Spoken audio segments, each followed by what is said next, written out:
We're back with another React post. So this title is Feeling Trapped with Annoying Players. Oof, I've been there. Context. My significant other is running a game that I like in our living room. My issue is two of the seven players. My issue is two of the seven players. Adam, my significant other's ex. Oof. Don't care for that, but that's for a different subreddit. His character thinks he is a goblin, and so Adam's character thinks he's a goblin and reminds us of that every other sentence. Brian, Adam's roommate slash ride to the game, and his character are obsessed with collecting the ankles of everything they fight. Interesting.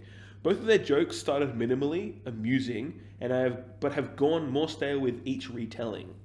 I am too flustered to approach this without putting my foot in my mouth, and I feel like dropping would be too close to them or me. Oh, so he doesn't feel like dropping an ultimatum of them or me. I don't feel I could hang somewhere else because I don't really trust either one of them when I can see them.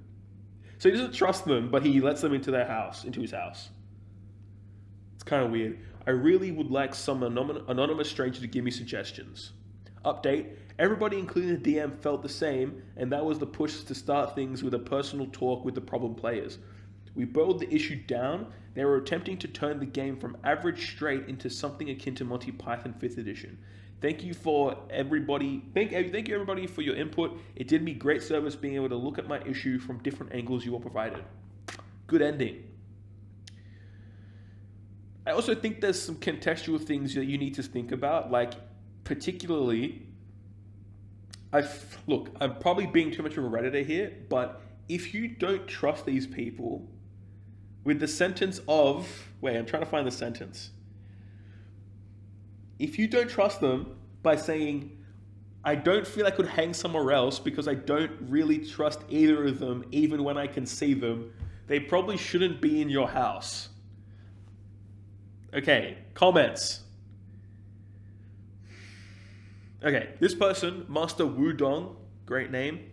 You obviously can leave and you know that. However, if I were in your shoes, I would work with another player who may feel your frustration and make a funny joke about the whole thing. Like every time he mentions being a goblin, use the phrase pay up and pass a copper or a gold to that person you're working with and laugh about it. And every time the other player takes an ankle, reverse it and have the other person pass a copper or a gold. It's like meeting an annoying tendency with another. Like you're making light of their annoying behaviors. The catchphrase is key because it reinforces the effect. I feel like this person's like Master Wudong. Like I agree with their sentiment, but I also feel like they're like trying to Jedi mind trick them into psychology their way out of a situation by also shaming them into stopping their behavior, which I don't know if that really is going to solve the issue. But it's the top comment and it has 500 upvotes, which is surprising. The other thing I want to say about Master Wudong, he can't leave. You say he obviously can leave. They're playing at this dude's house. He cannot leave. Where's he supposed to go? He doesn't trust them, so he can't leave. Yeah, I mean, basically people saying the same thing. We've got I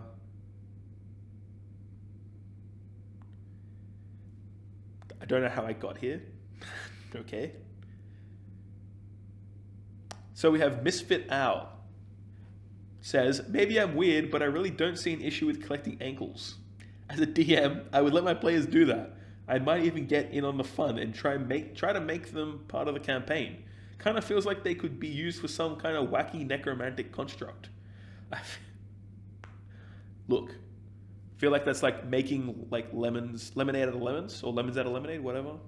Kind of a similar situation. I respect the hustle. They continue to say, I feel like the issue isn't the quirk itself, but the constant over-delivery of said joke. Same with the goblin quirk being repeated over and over. This makes me feel like they are attention hogs and just want the spotlight on them. That's the issue the DM needs to address when players take up all the playtime for their own character's development and ignore the rest of the party. Yes, I agree. At the same time, I also feel it's the kind of thing where someone will make a pun and it's Like the person will laugh, but they'll laugh at the expense of others from like not enjoying the joke. Like I feel like they're just being like, I don't necessarily know if they're like enjoying the joke or just enjoying other people's suffering, to be honest. Like I don't know. A Schadenfreude. Yes, a Schadenfreude. Oh my god. Thank you, homeless anal bead. I think this is probably a bigger than D&D. If you don't trust two people in your own home, then that seems something like you want to talk to your significant other about and kick them to the curb. Personally, I wouldn't be comfortable hosting my significant other's ex either. Yikes.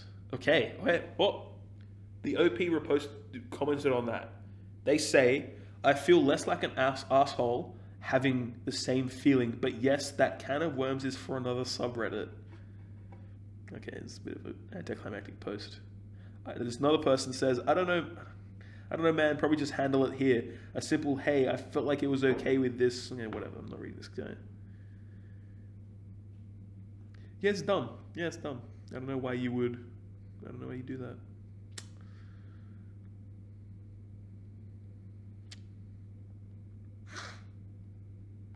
Trying to find another comment. These people aren't fun.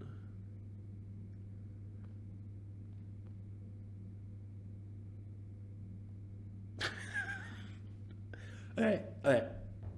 Literally the last, most bottom comment by Why Shrek is piss. Why Shrek is piss, sorry, Why Shrek is piss, or why Shrek is piss, says, Reddit is asking for life advice on other Redditors in a D&D subreddit is peak content.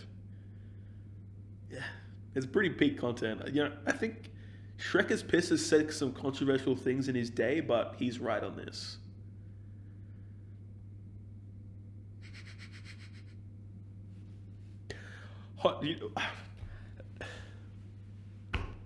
These people aren't getting the credit they deserve. Hot Saucy 69 says, the ex of my significant other is playing. Okay, found the issue. Pack it up, people.